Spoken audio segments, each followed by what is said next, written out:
Beginilah suasana ruas tol Jakarta Cikampek pada Sabtu pagi 15 Juli.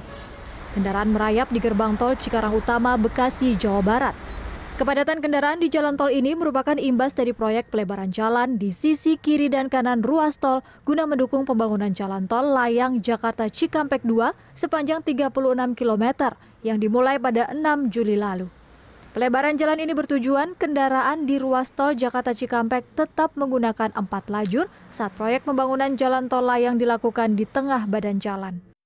Adapun pembangunan jalan dilakukan dalam beberapa seksi mulai Cikunir, Bekasi hingga Karawang Barat. Ya, selain proyek pembangunan infrastruktur jalan tol layang Jakarta Cikampek, ada sejumlah proyek infrastruktur lain yang juga dibangun secara bersamaan. Di antaranya adalah proyek pembangunan jalur kereta api ringan atau LRT Jakarta Bekasi Timur di sisi sebelah kiri arah Cikampek. Kemudian ada pembangunan jalur kereta api cepat Jakarta Bandung di sisi sebelah kanan. Dan juga ada pembangunan ruas jalan tol Cibitung Cilincing. Ini artinya di ruas jalan tol ini akan terjadi beberapa penyempitan badan jalan sehingga kemacetan berpotensi terjadi. Sejumlah pengendara mengeluhkan semakin lamanya waktu tempuh mereka saat melintasi ruas tol ini. Tapi tahu nggak ada pembangunan tol layang Jakarta Cikampek bikin macet? Oh iya tahu sih, sebelumnya baca di Detik News juga ada kayak gitu. Biasa Mama tujuannya kemana? Kerawang Barat. Biasanya berapa jam perjalanan? Biasanya paling sejam doang, biasanya kalau lancar. Sekarang sampai 3 jam, 2 jam setengah. Ada tanggapan tentang pembangunan ini?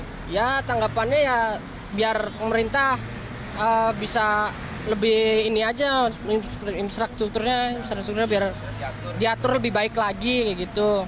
Biar mempermudah kayak gitu. Dan itu transportasinya juga harus dipercepat lagi. Nah, ya, makasih Mas. Jalan tol Jakarta Cikampek 2 dibangun oleh konsorsium PT Jasa Marga dan PT Ranggi Sugiron Perkasa. Total investasi proyek tersebut mencapai 16 triliun rupiah. Ditargetkan jalan tol layang itu dapat beroperasi pada April 2019.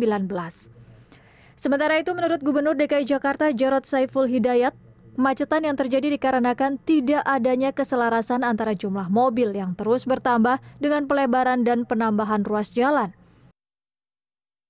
Satu-satunya jalan adalah mendorong supaya transportasi publik itu kita sempurnakan, kita tuntaskan. Dan memaksa dalam tanda kutip ya, kendaraan-kendaraan pribadi untuk tidak digunakan terus-menerus ke rumah. Ya. Tolong kendaraan pribadi bisa diparkir di park and ride atau di rumah dan dia menggunakan kendaraan umum. Ini yang kita dorong. Makanya kemarin saya sampaikan pada Pak Bles dan Pak bukan Pak Bles ya, Pak Cisub ya, Pak Andri untuk mempercepat proses pelelangan IRT. Ini untuk ini. Yang ke jalan tol juga seperti itu. Tidak bisa kalau kita tidak sempurnakan sistem transportasi massal. Keberadaan jalan tol layang Jakarta Cikampek diharapkan dapat mengurangi hingga 40% beban lalu lintas di ruas tol tersebut yang rata-rata dilalui 590.000 unit kendaraan setiap hari.